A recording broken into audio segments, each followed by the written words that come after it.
నమస్తే, నేను Vamshi. Welcome to news hour. ఇక డీటెయిల్స్లోకి వెళితే వైసీపీ హయాంలో జరిగిన మద్యం కుంభకోణంపై సిట్ దర్యాప్తు కొనసాగుతోంది. లిక్కర్ స్కామ్లో నిందితుడిగా ఉన్న రాజ్ కసిరెడ్డికి చెందిన కార్యాలయాలు, నివాసంలో సిట్ అధికారులు ముమ్మర సోదాలు నిర్వహించారు.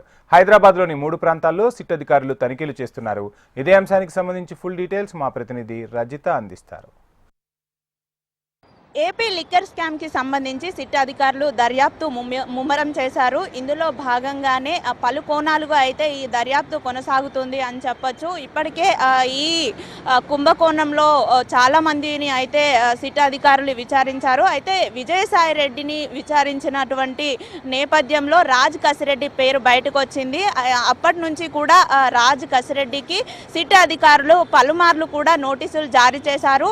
ఇప్పటికీ 3 సార్లు నోటీసులు జారీ చేసినప్పటికీ కూడా ఆయన విచారణకు హాజరు కాకపోవడంతో ఈరోజు ఏపీ నుండి వచ్చినటువంటి సిట్ అధికారులు హైదరాబాద్లో ఆయనకు సంబంధించినటువంటి కార్యాలయాలు, ఆయన నివాసాలకు సంబంధించి కూడా 3 బృందాలుగా ఏర్పడి అయితే సోదాలు కొనసాగిస్తున్నారు. మనం విజువల్స్లో ఇప్పుడు చూస్తున్నటువంటి ఈ గచ్చిబౌలిలో ఉన్నటువంటి అరేటి హాస్పిటల్, ఎవరైతే రాజ్ కసిరెడ్డి ఈ లిక్కర్ స్కామ్లో ప్రధాన నిందితుడిగా ఉన్నాడో ఆయనకు సంబంధించినటువంటి హాస్పిటల్ ఇది. ఆయన భార్య, ఇంకొకరు ఆయన బంధువు ఇదే హాస్పిటల్లో డైరెక్టర్గా ఉన్నారు. ఈ హాస్పిటల్లో కూడా సిట్ అధికారులు అయితే సోదాలు నిర్వహించారు. దీంతో పాటు ఈడీ క్రియేషన్స్ అనే మరొక ఆఫీస్తో పాటు నానక్రమ్గూడలో ఉన్నటువంటి ఆయనకు సంబంధించిన ఓ విల్లాలో కూడా అయితే సిట్ అధికారులు సోదాలు నిర్వహిస్తున్నారు. అయితే ఇప్పటికీ 2 సార్లు, అంటే గత నెల 28వ తేదీ, 29వ తేదీ విచారణకు హాజరు కావాలని చెప్పినప్పటికీ కూడా రాజ్ కసిరెడ్డి విచారణకు హాజరు కాలేదు. తాజాగా ఈ నెల 9వ తేదీన కూడా ఆయనకు విచారణకు హాజరు కావాలని అయితే నోటీసులు ఇచ్చారు. అయినప్పటికీ కూడా రాజ్ కసిరెడ్డి విచారణకు హాజరు కాలేదు. ఈ అంశం పైననే ఆయన హైకోర్టుకు వెళ్లారు. ఈ నేపథ్యంలోనే హైకోర్టు కూడా సిట్కు సంబంధించి, అంటే ఎక్సైజ్కి సంబంధించినటువంటి కేసుల్లో తాము ఎలాంటి జోక్యం చేసుకోబోమని రాజ్ కసిరెడ్డిని విచారణకు హాజరు కావాలని కూడా చెప్పింది. అయినప్పటికీ కూడా రాజ్ కసిరెడ్డి విచారణకు హాజరు కాకపోవడంతో కూడా సిట్ అధికారులు ఆయన హైదరాబాద్లో ఉన్నారనే సమాచారంతో కూడా గత 10 రోజుల నుంచి హైదరాబాద్లో మకం వేస్తూనే కూడా ఈ రోజు ఆయన నివాసాలు, కార్యాలయాల్లో అయితే సోదాలు చేపట్టినటువంటి నేపథ్యం ఉంది.